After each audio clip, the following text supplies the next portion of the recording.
will see most of the human race killed off because it is unworthy. It is unworthy of the gift of life. I don't care what society thinks. They're nothing anyway.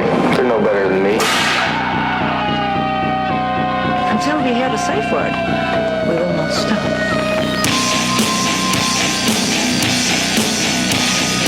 Have you ever thought what it would be like to see a person's head amputated? Think of things so horrible that the human mind cannot imagine them. To see all this and more when you see on stage, in person, that crazy mixed up. I like being set apart from people. I like to be hated. Safe Word with Jason Rouse.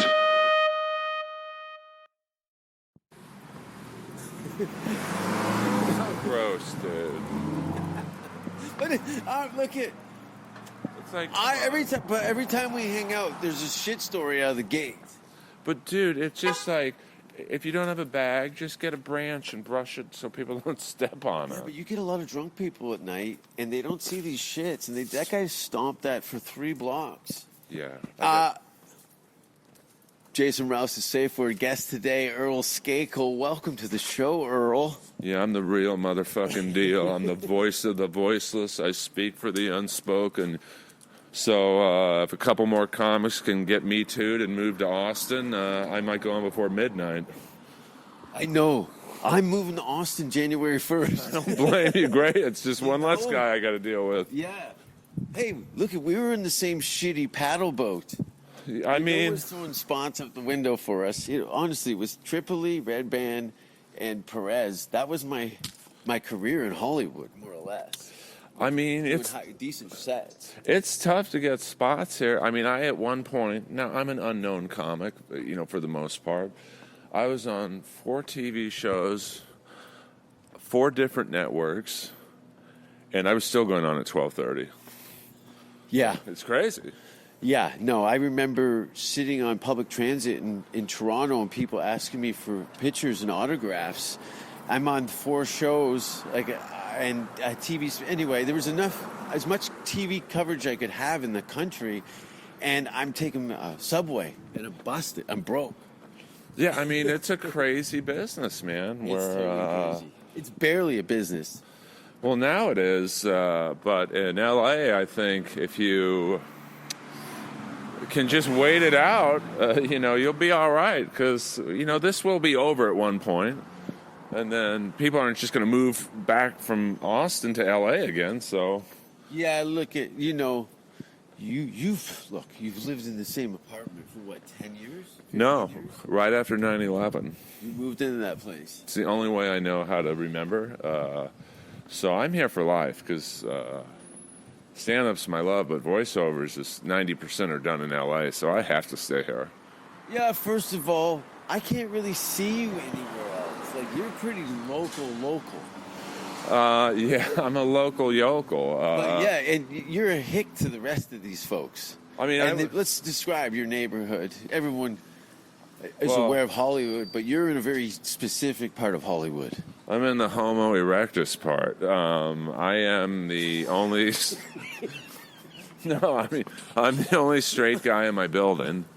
The only time I've ever seen you really authentically angry is when you catch people fucking in front of your door. Yeah. Well, it's just listen, I'm a horny guy, and, I get it, but, don't fucking blow a load right outside my doorstep. 8 people in my building have died of AIDS, and that's not a joke. So I'm telling you this as I'm picking up my health dog. concern. Well, I don't go in the pool. Would you give me $10 if I picked that up with my teeth? No, but I'd like to see you do it.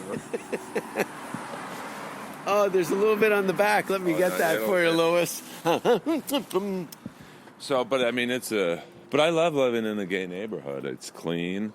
But now there's so much crime because the homeless all come here. It's brutal. I can't wait to get out of here. When I lived at Church and Wellesley, which is pretty much your location in Toronto, Canada, my girlfriend would be walking home at 3 a.m, and I'd feel at ease. Well, this is Hollywood too. Well, now you have a lot of homeless here. It's brutal. And I'm not anti-homeless, but they're getting more desperate the colder it gets, which, for in LA, if it's, high 40s, that's freezing to us. So they're getting more aggressive. Yeah, whatever you want to call it. Confrontational for sure. It's so bad on this street alone that I take Lois at night in the car and we go to Beverly Hills and I walk her. Yeah, and what's more dangerous place in Los Angeles than Hollywood Boulevard at 3 a.m. on a Saturday or any other day of the week? Dusk till dawn. It's a fucking... You get your head blown off. Oh, absolutely. There was a comic a few years ago. I don't want to say his name because I'm sure he doesn't want to be reminded of this, but he was walking with his girlfriend, Hollywood Boulevard. It's probably 2, 3 in the morning, and they still don't know who did it. Some gangbanger, I'll assume, just walks up to the girl, shoots her in the head, and walks off. I saw the surveillance. They had a shot by the W, right? Yeah. Yeah, I remember. So, because I look at that was my I was down over by the Hollywood Forever Cemetery, so I'd come up there, and I remember just walking, going, "Fuck, man! Somebody just had their brains blown out 10 feet where I'm standing yesterday." well, it's a citywide thing. Just the other night, I was at a 7-Eleven. I don't want to get too local for your out-of-towners, but it's an area called West LA, and I'm in there. 2 black kids in hoodies come in and just start robbing the place. No, it was just, they were so brazen. Yeah. They didn't care. What are you going to do? And I thought, well, I want to do something because I hate, a lot of these 7-Elevens are franchises, and they don't have a lot of money. That Indian family up at Highland there, when they boarded up, that's when I bought my plane ticket. I knew if the 7-Eleven was closing it up, and not to mention, they all look like Vietnam vets because they've been drinking with the onslaught of the crazy people trying to rob them on the hour. Yeah, so me and Chandler and the dog, we followed these 2 kids, and I thought, I kind of could look like an undercover cop. I was going to give them money and say, just give me back what you stole. And the one kid looked like he had a gun. My radar was off, and I was like, I'm not getting killed for this. So, it's... My friend's a firefighter, and he brings an axe with him off the truck because he's not interested in being killed on the job. Well, my buddy, I'll just say Mike, he used to write for Soldier of Fortune. So he would go on these drug runs with the DEA and SWAT and tactical teams, and they would give him weapons, I guess. It's like a thank you. He gave me a Rambo knife, which I still have, and I carry it with me when I'm walking in a bad neighborhood with the dog. I'm sure that's a rad knife, but you know what the real knife is? Inappropriate Earl. Cobra. Well, I did that. That knife. Yeah, well, it's basically that... by the way, I'm trying to get that guy on my podcast, Brian E. Thompson. If you're listening, let's do it. I'm telling you, if Brian is not listening. Well, he might. I didn't even hit record yet. What the fuck? So, you look healthy. You've clearly been taking it. And I want to talk skincare later, too. Oh, absolutely. It's not going to all be dredged on this, Earl. We're going to talk about dog shit, kayaking. Well, here's another utensil. We going to the store? Yeah. Okay, let's... I feel like those parents had to go back to the school that their kids were shot in. Well, it's but... Columbine. I went by the store a few days after I was here, and, dude, it's a museum with an open mic in the parking lot. I don't like how they're just putting up anyone in the window, but, It evaluates it, but they're trying to stimulate it. Yeah, of course. Look at... Well, it's like... How many hours have we looked at... We have conversations in the daylight, but when we're down at the store, it's the grind. Well, it's like I saw the other night a roast battle comic in the front window of the OR. This person should be nowhere near that stage. I get, Scabs. You got scabs. Yeah, well, it's like, I love hockey. Hockey's my favorite sport. If the NHL went to scab players, I would not play in it, out of respect for the players. I just think... That's a great analogy. I'm not even a sports person, but I get that. There's a peg. Look, You got to pay. I come from a family of like people that were in trades. You had an apprenticeship. You had to go through the process. You had to learn. Sometimes it was just taking a beating. I mean, I get angry, but it took me 13 years to get past at the store, so I hold it a little more closer to the vest than others who, there's comics, recent people who've been past, took them 2 years, which is great. I mean, let's look at that for a minute. Like, listen, I came here to kind of funk shit up a little bit. When I first got to here, I really wanted to, No offense, but I'm going to put my mask on right now. Oh, really? That guy's got ringworm. I know, he also has a tapeworm with syphilis. Just right here. Do you think I'm immune to most things? Well, I grew up in a steel mill. You might be, and I think I am because I'm so healthy that I'm not too concerned about catching the virus, but I'm careful. I'm not like... Yeah, but you live around drag queens. You got to do an inch more than the average. Listen, at the gyms I work at, Corona's like number 7 on the virus list.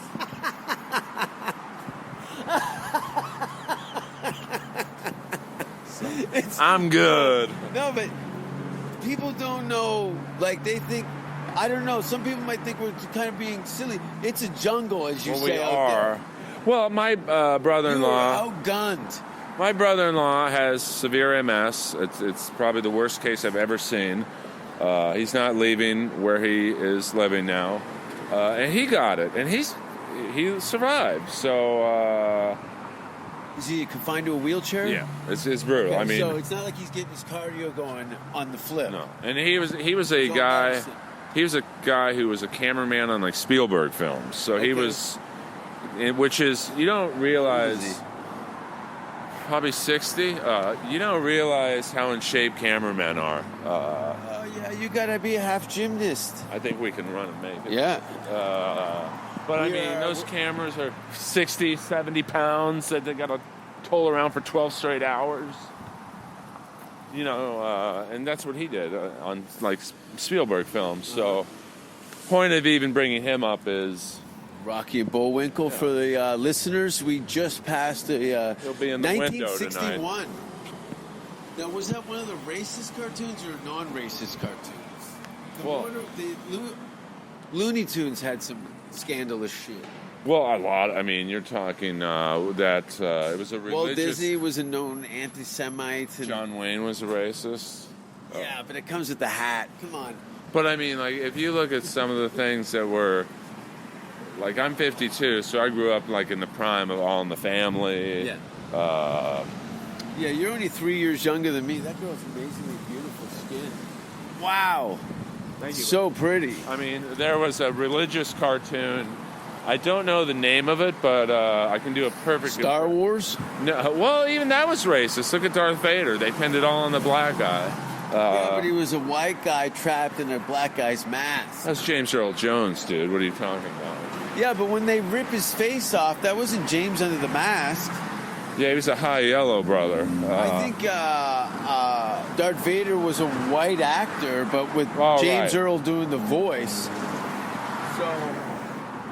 Well, yeah, I mean, the 70s, 80s were... I mean, my favorite TV show of all time is a show... It was only on for 3 years, called The White Shadow. It's a show about a white coach coaching in the ghetto. And one of the more racist shows you've ever seen because... Is it like Welcome Back, Kotter, but yes. they use the N-word? But, well, I mean, they had some great... I really tried and turn everyone on The White Shadow because for the time it was groundbreaking. It was like an ensemble version of All in the Family. Like they have this one episode where the coach takes some of the players to this racist country club. Now, I grew up in a racist country club, so the episode... No, I mean, it's like country clubs... Yeah, you're from Bel Air. Country clubs in the 70s and 80s were horrifically racist. And they get out of the car to play, and Coolidge has on knickers, you know, those like... Yeah. And Salami goes, hey, Coolidge, nice... Salami and Coolidge? Yeah. So first of all, Salami ended up. I remember this show vaguely. I'm 71. Oh, you don't look it. Neither of us. I thought we were going to get some pictures with our shirts off down in your neighborhood. We could. Because I'm like, we're anomalies. First of all, we've lived very, very different lives, but we've seemed to, look, you hang out with comics and you got no kids, you've never been married. Josh said you're engaged now or something? Yes. Yeah. So, but you're 52 years old doing that, which your friends did 30 years earlier, and you took care of yourself mentally and physically. You look relatively 15 years younger. Yeah, I mean, I do more voiceover acting now than acting, but when I do go out for parts, I'm going out for the 35-year-old dad. Yeah, and your voice is on a show called Jelly Bean? The Jellies with Tyler, the Creator. Yeah, I've watched it. Oh, Tyler, the Creator. I was hanging out with his sidekick last night at Prison. Yeah. Dude, Lionel's the nicest kid. Dude, they're kids. Yeah. He was so unassuming. He was making small talk with me, and I'm trying to just focus. First of all, I'm in a strip club with fucking Sidekick Eddie and George Perez last night, packed out full of fucking. Look, it was out of control. It was a John Hughes movie. It was Animal House. I mean, but that just goes to show you, and it's why I love Ty. A lot of people when they hear me talk about roast battle are like, "Dude, why are you so bitter?" The show gave you a lot of things, and it's because I wasn't treated well. But then I say, point to any interview, podcast, radio, whatever, where I talk about the Jellies. And it's because I was treated so nicely. I always talk that show up. Yeah. Because Tyler, the Creator, and Lionel, and Carl Jones, who's like a legend in the voiceover world. There's a few. You hear please and thank you. Hey, can you do that again, maybe? But this way, it's like... It's an amazing show to work on. But you're in a community of selfish cunts.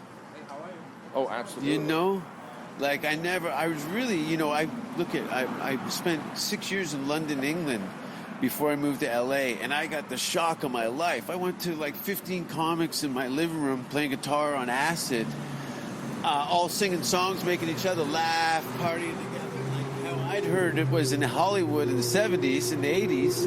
I was living that in London, England in the early 2000s. So I show up here, you got to figure this, 13 years ago. Right. To fucking an empty comedy store. Yeah. Empty. Where I was like, does someone work here? Like everybody looked homeless in there to watch the rise of that and this situation that we're in. It's still open. It hasn't fallen, but it's far from what it was. Look at how many times did you have to walk on the road because the lineup was so deep to get for a block to get up to the driveway to go through. Well, that's part of the reason. Like, obviously, I'm probably the most unknown guy on the lineups, but here is a guy on 4 shows, 4 different networks, and he's still going on at 12:30. But the lineup is, Rogan, Russell, Peters, D'Elia, Callan. Well, it might not be that lineup anymore, but Sebastian, Eliza. And that's what I say. They go, how come you're not on the show more often? I go, because the 20 guys before me are all millionaires and megastars. Yeah, I mean, it's insane. Look at how many times did you have to... I remember seeing fucking Rick Rubin in the hallway. Oh, dude, it's like the last 3 years, it's been like, what a luxury that we had, though. I know there's some, some bullshit around town and stuff, but Lois is hanging a 2-tier coiler again. I will pick that out with my teeth. Lois, good for you, young lady. And you get your servant boy to pick it up. Hey, my buddy's got a fucking 150-pound Great Dane. I mean, I had the drummer from Kiss, the great Eric Singer. He had at one point 185-pound Neapolitan Mastiffs. All hands-on. I hear a lot of people that have herds of dogs, and how great and hard work it is. And then I see that they got 13 people working under them, and each of them pick up shit. Eric loved these dogs, and he cried more than when they died, Francesco and De Niro, than he did when his parents, I think one of his parents passed. But I did the same thing. Like, my last dog I put down, I cried more than I did either of my parents dying. So I don't know what that says about me, but like... My buddy with the Great Dane, he's, he goes, you hurt one animal. He goes, I could kill people with a hammer all day. You hurt one dog. It's just 3, 4 Swedish girls. Taking a picture of the hand. Wait till we get close enough to him. I got a for sure fire line. Oh, this is perfect there. Watch this. Hold on. To you people listening, this isn't going to mean anything. Yeah, that's amazing. You just inherited $1 billion. That's crazy. Well, sorry. Usually, sometimes it works. Yeah, you're in it. This is what I got stuck before. Now I know you're a lot of your focus of your career is based in this city. Well, it had boy. You're popular. Listen, other people, places I travel, and I'm as international as you get. They know who you are. Well, I have a weird. I'm like the band Motorhead. Like, I should be more famous, or I don't know if famous is the right word. Legendary, though. I'd rather look at the Sweden. They have a saying called "better infamous than unknown." Right. Yes. And I'd rather do that. Like, I've been in the weirdest places. Like, my fiance and I, we went to a Nashville Predators game, which is the hockey team in Nashville, and I got recognized by like a bunch of people there. Oh, you're from Roast Battle. And then I'll go into a boxing store on Melrose, and the guy comes out and goes, I don't know you, but I know your voice. Because my voice is very deep and baritone. Oh, you know what? You're very distinct. You're Hollywood. Well, I'm a weird-looking guy, too, because, like, I'm not ugly, I'm not good-looking, I'm just, like, kind of nerdy chic. Yeah. Like, you're an interesting-looking guy. Birds of feather flock together. Yeah. But we're both on the other ends of, music. Yeah, look at, where our influences were larger than life characters. Well, it's, A lot of I got into show business to be a wild individual. And you've achieved that. Listen, look, you're not a prude. You get it. Yeah, I mean, I've never drank or done drugs before, but I've been in gangbangs. I've been in... Whoa, I've never been in a gangbang. Oh, it's I've crazy. hosted them. Hello. It was a family reunion. It started off as. This is where I get cryotherapy at Next Health. Oh, really? Oh, so I should talk into the mic. Yeah, I go in there you sit in the refrigerator for like 3.5 minutes. It's amazing. Is it like $70? Well, it's like a membership type place, so it's like $100 a month or something. That's not bad. How many of those sessions do you do? A few times a week. Yeah, and what do you get? Just inflammation? Yeah, Rogan got me into it because I have a torn ACL in my right leg, so it gets really sore sometimes. But it pays, I think, to look like us, because how many super good-looking people do you see be successful in stand-up? I can think of Matt Broussard, and that's about it. And I'm talking about guys. Yeah, and the guys, I know. First of all, no one wants to see anybody comfortable on stage. Well, it's a tough thing because you take. If Bill Burr sat on a chair and did his act, no one would pay attention. Yeah, he's not, it's not that he's a bad-looking guy, but he's just like a regular-looking dude. Yeah. Like, Matt Broussard is so good-looking. This is the dumping ground. Stand-up comedy doesn't have a union or any of that shit. This is that's why you get all the fucking, what do you call them, Gladhanders? Palmers and Palmers. Gary Gladhanders. Gary Gladhanders. So there's a lot more of that here. Like, I'm going to run into this in Nebraska or Chicago. Well, here, like, in Nebraska, there's probably one hot-looking chick who can get her way. But then that hot-looking chick says, "Oh, I get everything I want. I'm going to go to L.A. get everything I want there." And then should we go over here? Yeah. Oh shit. But what they don't understand is out here, you've got every good-looking girl from New York, from Montana, from Edmonton. Crabs in a bucket. Yeah, so they don't get what they want out here because they're not the hottest-looking chick in the city. They're like, there's literally thousands. I live at the bottom of Runyon. So it's a whole parade all day, every day, forever. Well, yeah, it's like, look at Pam Anderson. It's kind Canadian, of a very similar story. Well, at Vancouver. Yeah. She got a football game. A BC Lions game, I think. She was... In the crowd. Yeah. They called her in the booth, and everyone ran trains on her until Tommy said no. But it worked out for her. But I'm sure even at a certain point, she gets a little older, and then it's like... oh, well, she's not the hot young blonde anymore. There's 500 in the city who look like a younger version of her. People loved her as a person. They pulled a Farrah Fawcett on her ass and just like, look, who doesn't love... Who are we talking about? Pam Anderson. Pam Anderson. Who doesn't love Pam Anderson? Well, it's very similar in the world of pro wrestling, and I know it's a huge jump from, like, hot Is she the chick. gold dust of... We could talk wrestling, because I'm from a wrestling town. But she's like Hulk Hogan, you know. Hulk Hogan, when he started to get a little older, maybe not quite as big, he said, all right, dude, you're out. The Ultimate Warrior's in. He didn't quite have the personality of Hulk Hogan, so they brought back Hogan. But yeah, but those stars were so big that even though they knew that if they disappeared, that their return would be epic. In some cases, in Hogan's case, you could bring him back 700 times. People still pop for it. Sting, did Snuka die recently? Yeah, well, Sting's that perfect guy. Obviously, when he had the flat top and he was Surfer Sting, he was like 200. I remember that. Well, him and Warrior, they broke into the business together. Yeah.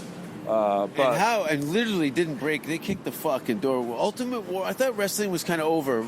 Ultimate Warrior single-handedly gave WWF wrestling at that time probably another year of interest. Oh, yeah, 2 well, years of interest. he was like Bon Jovi on roids. Yeah, he was like Bon Jovi. He did have a gray head of hair, Yeah. and the bandanas were all over the place. Well, and his promos, which made absolutely zero sense, people still talk about them 40 years later.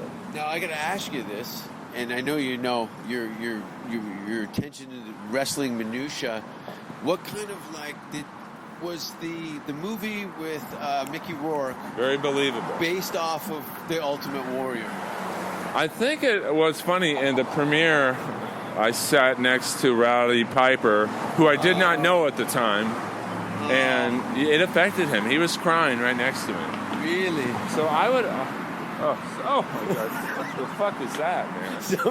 Someone took a shit next to a bagel. Jeez. There's some good food out here. There's a meatball with only 9 flies on it. They were just saw it look like a turd on a bench with a bed of rice under it. Now, do you know how many comics used to live in this? I know this. Ari lived right here. Ari, Steven Azizi. Where I don't want to. I know this is a audio only podcast, but we're walking by Pink you Dot. guys. Pink Dot. But next to Pink Dot is a vacant field where it was legendary in terms of what comics. All right, lived. name them. Well, really just 2. Ari Shaffir, Steven Azizi, Eric Marinos went on to become a successful writer, and I'm sure They bought Ari out, I remember, like 10 years ago. They bought Eric out. Okay. Maybe Ari too. Yeah. I think he got some sort of settlement of sorts. But, Which is a great racket because, a block from the Comedy Store on Sunset Boulevard. you're on Prime Sunset. I mean, literally, we are on the, Viper Room's that way. Comedy Store is that way. But what else do you need? this whole hotel was just kind of a dirty building. I remember it. Because I used to take chicks in the parking lot behind it. Hello! How many people have you fucked on this street? Quite a few. Yeah, like up against a wall and shit. All consensual. Like a guy who gets a blowjob with his hands on his hips. Do you put your hands on your hip when you get sucked off? Hips, lips, or fingertips. It's the line from Al Pacino and Cruisin', which is a great... haunted me. The underground stabbing look. in the bed when he binds that guy's legs and feet up and starts knifing him. Well, and they... I couldn't come. it's a great... it's very expensive in here. Do you want something to drink? I'm thirsty. Yeah, but you know what? Can we pause? We're going to pause for a break. Can we? Yeah. Oh, okay. And then... Oh, we're back. Thanks for the chocolate ice cream taco. That's pretty open-ended, though, isn't it? Especially in my building. What would a chocolate ice cream taco look like in your building? About 8 inches between 2 hot dog buns. With a shit-covered cock? I mean, I'm so used to seeing sex every night on my street in the alley. Nothing phases me at this point. I mean... Isn't the locals kind of fed up with these sex tourists that show up and think that they're going to just treat it like a toilet and then leave? Well, that's back when the nightclubs were happening. But a lot of people would come to the Comedy Store to hook up. Because I always told people... Yeah. Like the Laugh Factory and Improv, they're comedy clubs. The Comedy Store the last couple of years has been like a nightclub with a comedy stage. Yeah. I mean, it's like, you know, because it has 3 showrooms. It's got, I think, 3 bars. How many comedy clubs have 3 separate bars? Does that include the one in the very back? Yeah. Which is like the VIP room, I guess. Yeah. So it's done. A lot of hot chicks come, and then the dudes come, and then whatever happens, happens. Yeah, it does that patio bar, and I almost look at Tuesday nights were becoming the Saturday night. But yeah, because Tuesday night you had usually Rogan would do a Rogan and Friends, so the lineup was just insane. I mean, he doesn't know open micers. And then you'd have Roast Battle upstairs, which was packed, and, you know, Jeff Ross would bring in, like, John Mayer and Dave Chappelle, and then everyone would wait for Chappelle to go on, and then the OR lineup was, like, people like me, unknown but funny.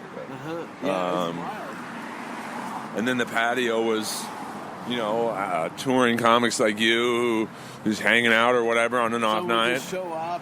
Yeah, Russell Peters would just show up, and Russell... No, it was very exciting. I remember when I saw you at the Christmas party. Yeah, well, that was like a prison yard. I mean, you had all his white friends in one area. You had like his rapper friends in like another area, and then you had like the I don't know, the other area, like the Indians, like everyone else. But everyone was cool. It was just when That's how Canadians roll. Well, Russell's influence on the environment is like your American sensibilities of segregation. You've been so conditioned by it. When we're out as a group. But it was so funny to me because I remember, you know, first of all, his house is amazing. That looks pretty sick, though. Sorry to interrupt, though. I just saw that video screen for the first time, and there's water splashing that looks... Dude, it looks like a diamond. I mean, yeah, we're talking about the condos across the street from the store. Wow. But, I mean, look at... Now, I hate doing this when I know people can't see it, but let's walk up and look down. It's a massive complex. Yeah. You think it's just this building. Yeah. First of all, that was the House of Blues. Yeah. 5 years ago?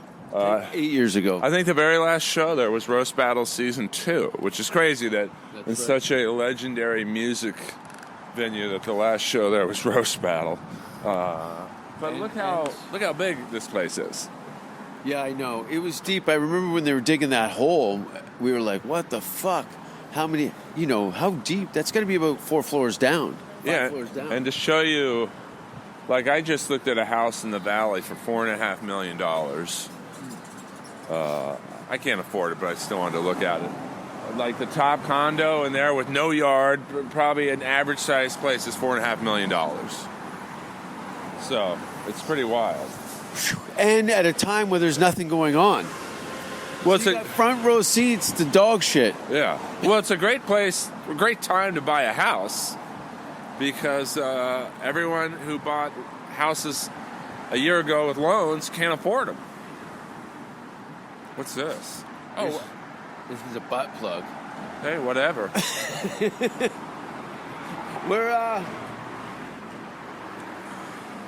We're here.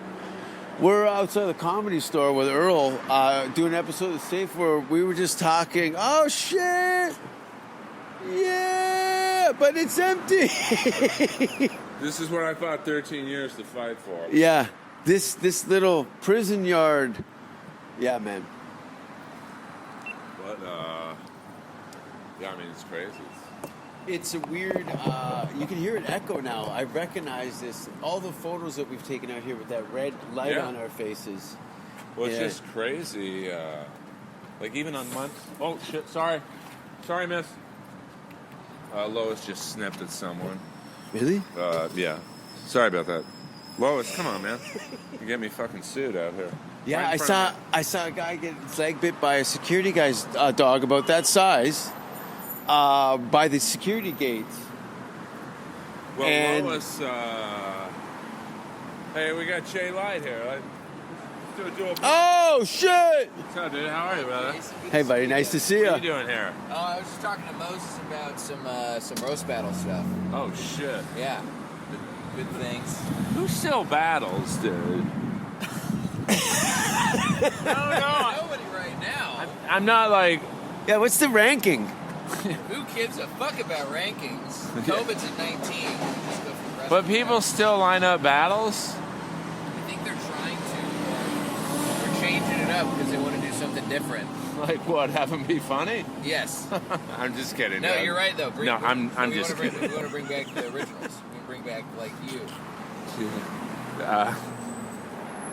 You might have to wait a while for me, dude. I want Rouse. He wants the battle, and I think he knows where the first 4 jokes would go. Okay.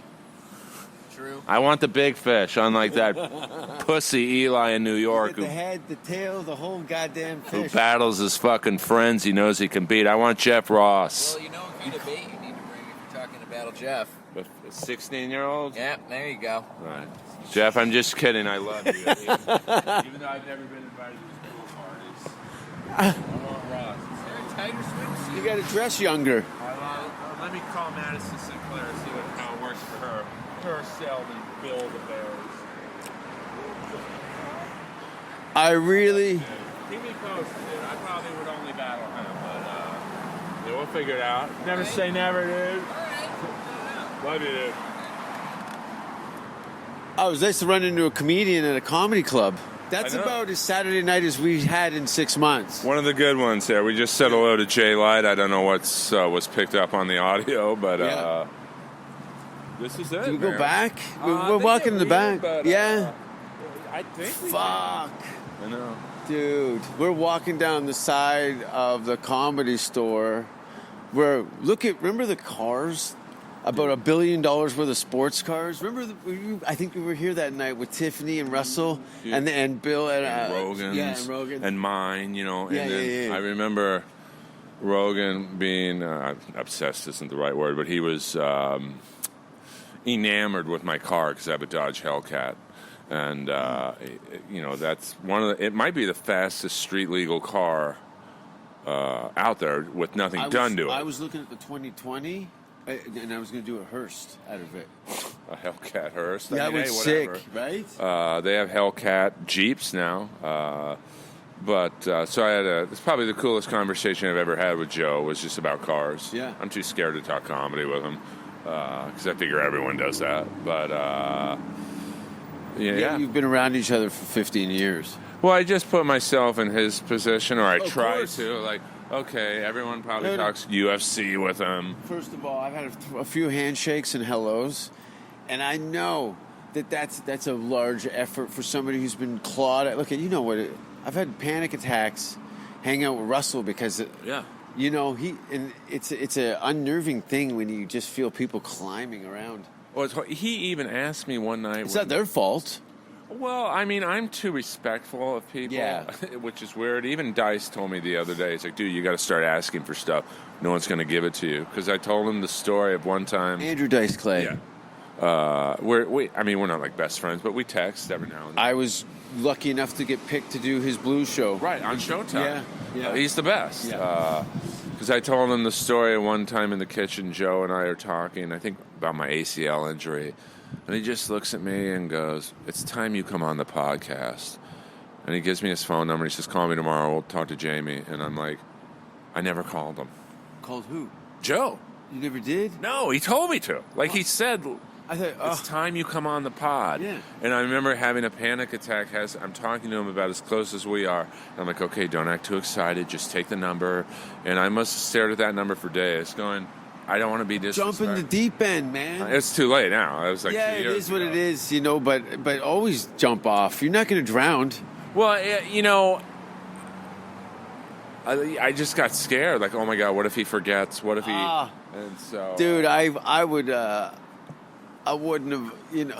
He's always amazing to me, and I think it would be a great episode just because I'm sure we talk comedy and my bitterness with Roast Battle, but, you know, the Kennedy connection, and he likes to deep dive into... Yeah. So, but, you know... I've heard people say terrible things to you about your family tree. Especially the one the girl was hanging from. Hello! One of your... No, I'm just kidding. Well, I've had a lot of suicide in my family. They just found my half-sister dead in an apartment about a week ago. I'm sorry, man. I mean, it's like, Yeah. you know, I often think of Brody and like, damn. Oh, fuck. Why didn't you call someone, dude? Like, you know, I mean, he was supposed to do my podcast that day. Just call me, say, hey, I can't. I was supposed to do the Sycamore Tavern with him. I was on the flyer. That's why he I killed remember himself. looking. I know that's what somebody said at the gig. They go, Brody rather off himself than do another. The Sycamore was terrible. Yeah, I mean, It looked like a New York City comedy club. It should be on fire, but it was terrible in L.A. and I love Trevor, who's the, I guess, not the owner, but the runner of it. Yeah. Now it's closed, but the lineups were pretty bad usually, outside of Tripoli's shows. Yeah. And maybe, you know, I did one where it was like open mic after open mic after open mic. And it's like, dude, like, any normal Terrible. audience member who was at this show tonight will never come back. No, no fault for that. And the fact that some of them you had to pay a fee.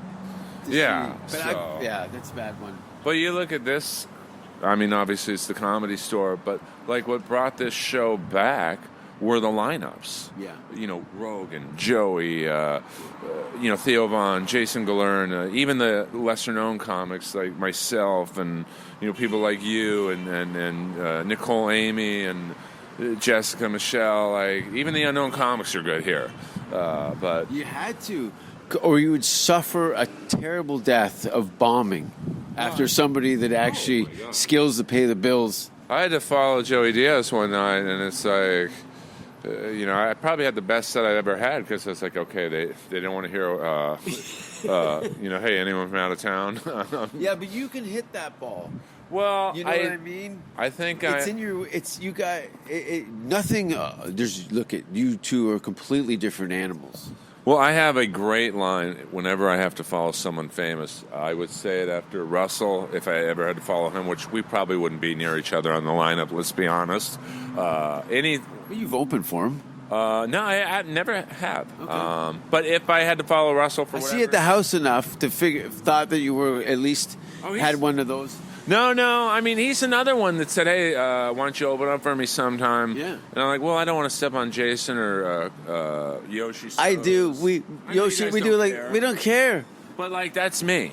Like, I just... What is that? Like, it's just being raised too nice. I think you're like partly Canadian, are you? By penetration. Hello! Talk to the Victoria in Edmonton. Ba, ba, ba, ba, ba. Oh, did you fuck somebody in Victoria? Or Victoria in Edmonton? In Edmonton. Hello! Who fucks a girl in Edmonton? They're disgusting. LA comic. Funny thing is, I was met this hockey player who's a fan of mine came to the show and he wants to go hang out. He wants to go hang out. Oh, are we going? Yeah, Oh, did you fart? No, we're just walking. Oh, okay. And he's like, hey, let's hang out and get beers. I'm like, brother, man, I got some business to take care of. I'm a fan of yours, too, but we can do this another time. Are we going back home? No, yeah. We'll cut down and across. Okay. I just wanted to use this point of reference is the kind of like the center of the Bermuda Triangle that it's kind of been ruling our lives for over a decade. Well, it's so hard to explain the Comedy Store. Or watch the documentary on Showtime. Well, I'm not in it, so I'm not watching it.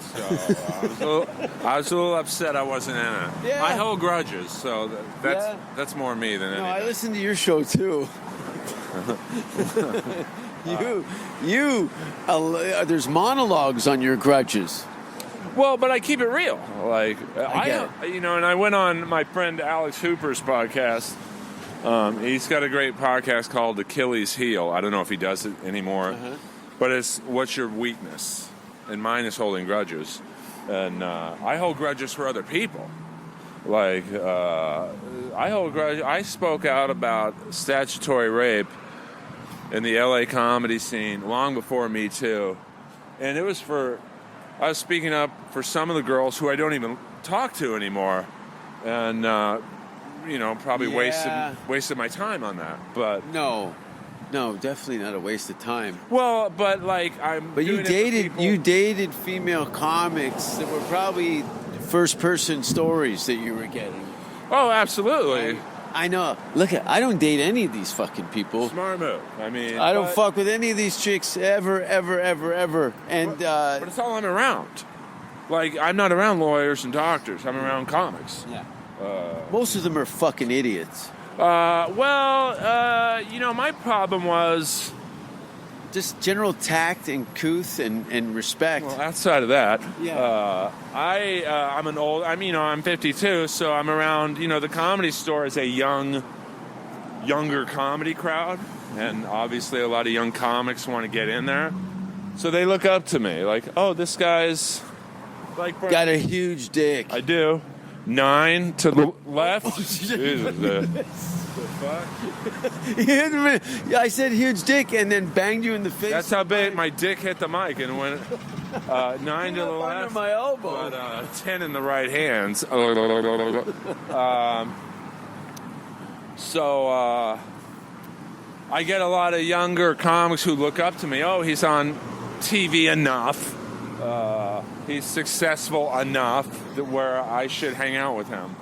So that's a weird one, right? But when you're single, it's like, yeah. I mean, oh, you're talking from the female perspective. Well, no, I'm talking from my perspective. It's like, yeah. I mean, I any number above 18, I'm okay with. So, as comics, that's the one thing we can't do is fuck a girl under 18. Everything else is on the table. I think it's against the law to fuck anybody under 18. Yeah, there's a little thing called the law. But some comics... First of all, who the fuck wants to fuck 18? 18-year-olds don't want to fuck 18-year-olds. Not the ones I meet. I'll tell you that much right now. It's the 19-year-olds that are the rough ones. I hate teenagers. Well, but I think as comics, and really as humans, I don't want to get too deep here, you want what you can't have. Oh, it's a sense of entitlement. It's a greedy mentality. It's that. You're trying to hog all the hole to yourself, you fucking degenerate fucks. But it's like when my parents, we lived in a pretty big house, and we had a lot of fireplaces. And I was obsessed with fire. It just transfixed me. I love fire. I just stare at it. It's very peaceful. Me too. Yeah. And maybe the fumes kind of zen you out. I can see Satan beckon me from the brimstone. But my mom would always tell me, Earl, don't touch the fire. So what do you think I wanted to do the most? Touch the fire. And I think when you tell, especially... You're a rebel. Well, not really, but like I think. Hail Satan! Say it with. What are you, Richard Ramirez? I wish took a summer camp program, and all I came out was with a knife wound in my back. Dude, I started singing AC/DC songs. I was in LA for that, like the Night Stalker. Yeah, who is your favorite serial killer? Well, I guess Ted Bundy because he liked chicks. Yeah, but you got to give some like a nod to guys that bang. Gay guys who bang dead heads. I mean, me and Buffalo Bill had similar tastes in women. Yeah. I want to do my dream podcast. You and Buffalo Bill. Earl Skakel. Me and Buffalo Bill have the same taste in women. I might quit comedy if I could get him to do this. I want the actor who played Buffalo Bill. His name's Ted Levine. Great actor. Oh, dude, it's got to be a cop series now, isn't he? He was in Monk. He was in the De Niro movie Heat. Yeah. But it's got to be a bummer for him that he's known as everyone wants to talk about Buffalo Bill. Yeah, well, it's like what's his nuts from Skywalker? Right. Mark Hamill. Mark Hamill's that's his. But you could be Jimmy Walker. But Dynamite. Yeah. But I want to do a podcast with Buffalo Bill, only as Buffalo Bill. Like I want paparazzi literally walking towards us. It's paparazzi. He's like, "Hey, weren't you in roast battle? What the fuck?" But I think that would go viral if he did the interview in character as Buffalo Bill. So, Bill, what have you been up to the last couple of years? Nothing. What would you would be over the moon if Buffalo Bill pulled his dick out in your living room? Well, no, we're not going to get into character roles. But Oh, I thought you wanted him to do the whole thing. no, I just want him to talk like him. Oh. Fuck. Jeff Richards will do it. I've already had him on the couch once. I see him like a couple times a month. See when he's back in the hamster cage behind the Comedy Store. No, the Laugh Factory. Laugh Factory. Jeff's like he's an intimidating guy in the sense of Great how is this guy impressions. not more famous. Yeah. Like great comic. The impressions are probably It's probably not showering. well. I think he's burned bridges, but you know it's like. Hey, know. he was on SNL. Look, that's a And win. TV. Yeah, it's but, a win like, at the same time, right? He should have. I think he burned bridges, and you know, in this business, I've seen it a lot where. Well, Canada. That's why there's no bridges to burn in Canada. The whole thing's on fire anyway. But I mean, like, you gotta stay in your lane. Like, I talk a little shit, but like, it's about people who can't hurt my career. Yeah. I think I know of a radio DJ out here. I won't say his name, but he was huge in the '80s in LA. He's basically. I've been on his show. Yeah, so, I don't want to say his name, but No, he's told me that. but like he was Howard Stern. Fuck it, Fraser Smith. Yeah. No, he's public enough about it. LA legend. Yeah. And honestly, not the person I know. He's the sweetest, nicest Oh yeah, guy. he's awesome. But I think He was very disappointed when he found out I know fuck all about hockey. he's. Canadian. Oh no, sorry, I Well, don't. you're like some people. A lot of Canadians moved to Florida, and then they figured, well, the Panthers and the Lightning will sell out, and it's like, no, all these Canadians moving to Florida hate hockey. Yeah. So They're trying to get away from the cold they're temperatures. trying to get away from fucking hockey. They're But, dehoser themselves. Fraser was like Howard Stern before Howard Stern, really. And I think he's been open about his love of all things booger sugar, and so he burned a few bridges. Probably told the radio. That's awesome, though. Come on. It is, but you got to know your lane. Yeah, but you do it. That's an '80s move. But He got swept up. Look, there's a lot of guys high on cocaine in the '80s telling their bosses to go fuck themselves. Yeah, but like a lot. They made movies out of it. it's like when I talk shit about roast battle and how bad I was treated, and I speak out about how Comedy Central treated me. Obviously, I would love to get on Comedy Central, but It's done. But I mean, like, if they haven't used me by 52, the probability is they're probably never going to use me again. So they're not. By me speaking out, I'm not hurting my chances. I'm probably not helping them, to be honest. First of all, fuck everybody. You should come to my program for a while. But dude, you need some people to be in your corner. No, I don't. Well, I do. Don't. Hold on, let's see if we can do. Yeah, we're doing this. Come on, Lois. Don't stop for a 6 dump. Here we come. Walking down. Didn't Charles Manson audition for the Monkees? It's possible. No, it's true. I liked his music. I mean, to be honest with you. Yeah. Guns N' Roses did a cover. Yeah, the spaghetti incident. They did. I think it was. I don't know if it was all Charles Manson covers, but No, one song. Do you know how that came about? didn't. No, I don't. Refresh my memory. Marilyn Manson was a journalist, and he was interviewing Guns N' Roses, and they got in discussion about Marilyn's project, Marilyn Manson and the Spooky Kids, and that they were planning on covering a Charles Manson song. And Axl had taken that and decided to do his own Charles Manson. Marilyn Manson did My Monkey, and I don't know what was because I'm not a Roses fan. I only like their hits. Like I see them in concert. Yeah, they're whenever. anthems. Because in concert it's pretty spectacular. What, to watch Buckethead do a 20-minute guitar solo so they can show up 90 minutes late? That's a guy who doesn't give a fuck, Buckethead.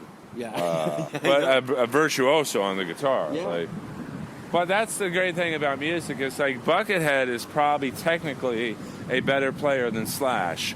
But no one wants to see Guns N' Roses with Buckethead. No offense to him. I'm obsessed with Buckethead because... Alice in Chains pulled it off by the skin of their teeth.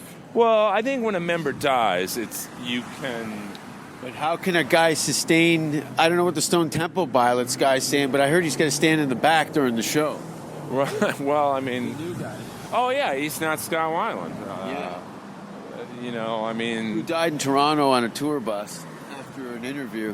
What a shock. Is that a lemon tree? Sorry, I'm Canadian, and seeing citrus fruit, that's my new... We're talking about not living anywhere cold, is to...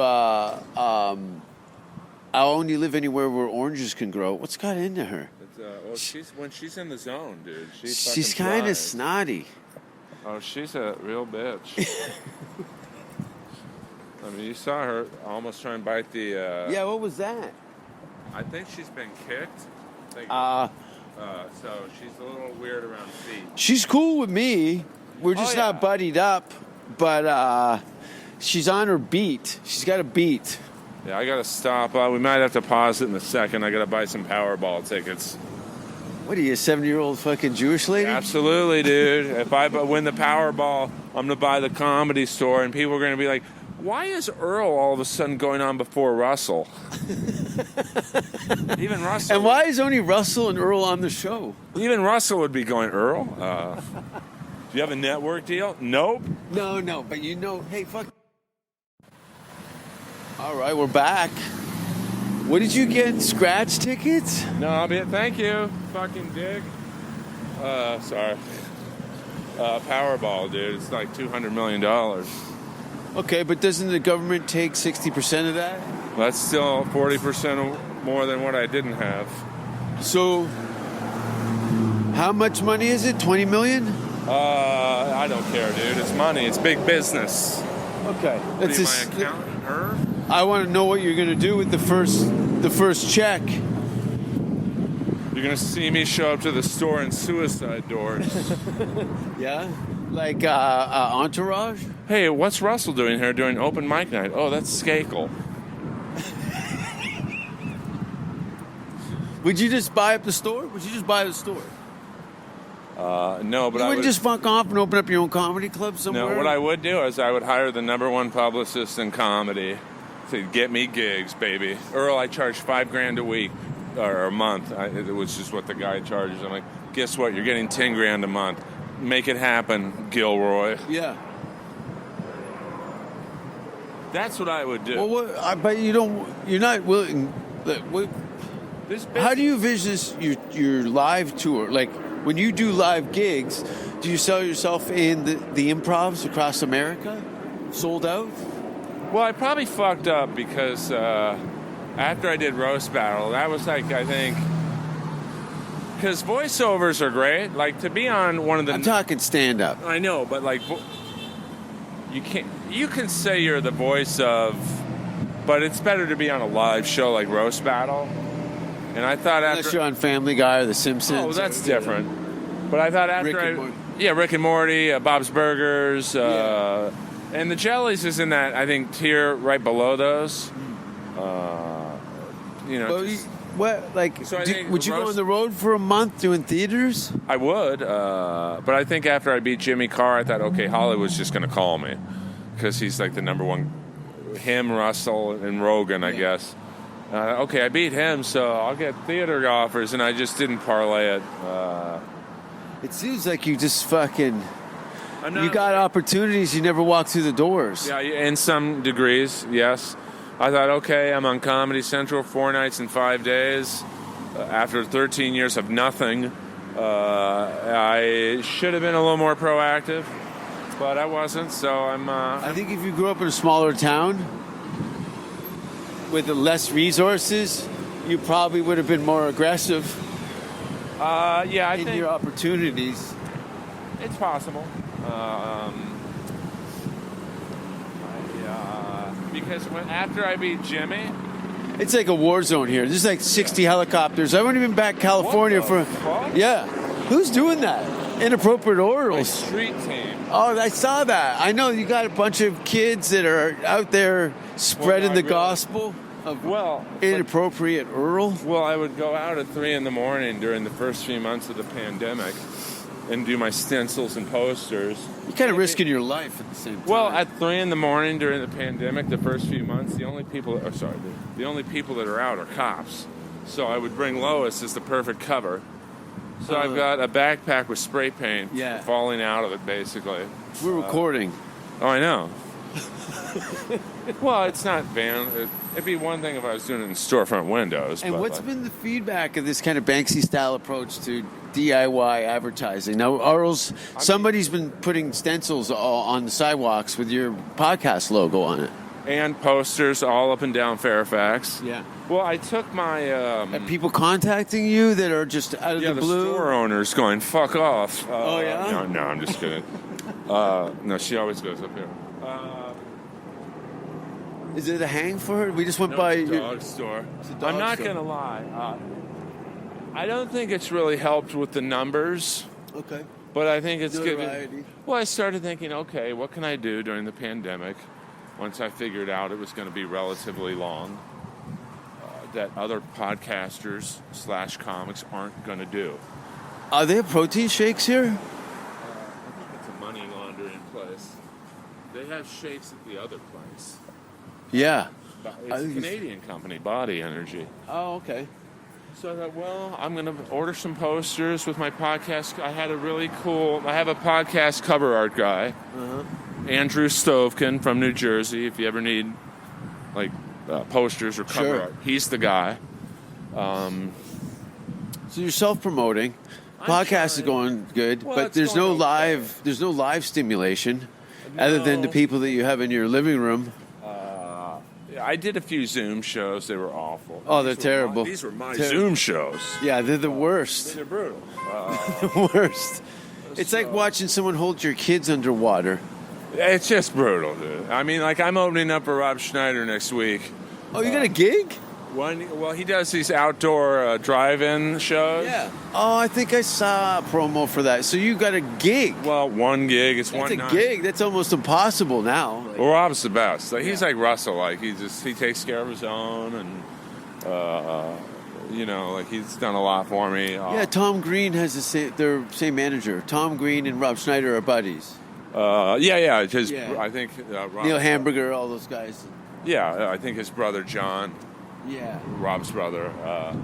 That's really the only. I did a gig last week in a baseball field. It was pretty good. I was doing park shows all summer in Canada Yeah. for 1,000 people and some turnouts. I mean, My next gig is going to be, I think, in April in Norway. yeah. I mean, it's. In LA. That's like helicopter number 57. Well, this is a weird neighborhood, like, because, and it's not so much the homeless, but in a way it is. Beverly Hills pushes the homeless east. You never see homeless people in Beverly Hills. And then the Russian Fairfax Jewish area, they push them west. So this area is like ground zero for, like, shenanigans. This part of the city is full-blown shenanigans. Shenanigans? Well, at night. Full-blown? Should I say full-blown? Yeah, I mean, there's a weed store. Like, here's Like a weed full-blown. store. It's called the Artistry. It's really normal, I guess. I think it's almost time for protein shakes and marijuana. Well, why not? I told these guys to put Viagra in their protein shakes. Not in this neighborhood. They've got a thing called money and ass. You don't need Viagra. But I think I get a drink. Do you want something? I'm good. I might go in here myself. You can go in. Only 2 people at a time. I'm going to get some fuel and we'll be back shortly. Actually, you know what? Let's put a ribbon on this pig. Okay. And we can chill because we're a block from your house. What's going on? Earl Skakel, your handles. You got a gig with Rob Schneider. Rob Schneider in Norco at a drive-in theater next Friday the 27th. Awesome. At Earl Skakel, EARL SKAKEL, on all social media, TikTok included. Oh, it's so gross. And Inappropriate Earl's the podcast. Yeah. Jason's been on it, and I don't have anything to plug. The cartoon, if you want to watch the cartoon, it's on Adult Swim. Stream the Jellies, and if you want to go on Comedy Central, I don't know who would want to do that. You can watch my battles on Roast Battle. Yeah. Thanks for being on the show, Earl. Dude, Jason's one of the good ones, so I know he already has a lot of fans, but to anyone who's listening to this, like my fans, because I'm going to retweet the shit, unlike other people who do my podcast and then don't retweet the fucking episode, and then 2 weeks later we'll go, gee, Earl, why are the numbers so bad? Maybe because you didn't promote the motherfucking episode. I mean, I had a comic, I won't say their name, their last name rhymes with Locks. He had a talk show on at the time, CBS, he does the podcast, and then... Is he an older gentleman? Yeah, and then he's like, why they don't know. But, dude, I literally cut and pasted. I said, here, I'm going to write the tweet for you. Just say, hey, I was on Inappropriate Earl, blah, blah, blah. Now, I have to tell you this before we wrap up. You see that guy in the ponytail? Yeah. See him? Yeah.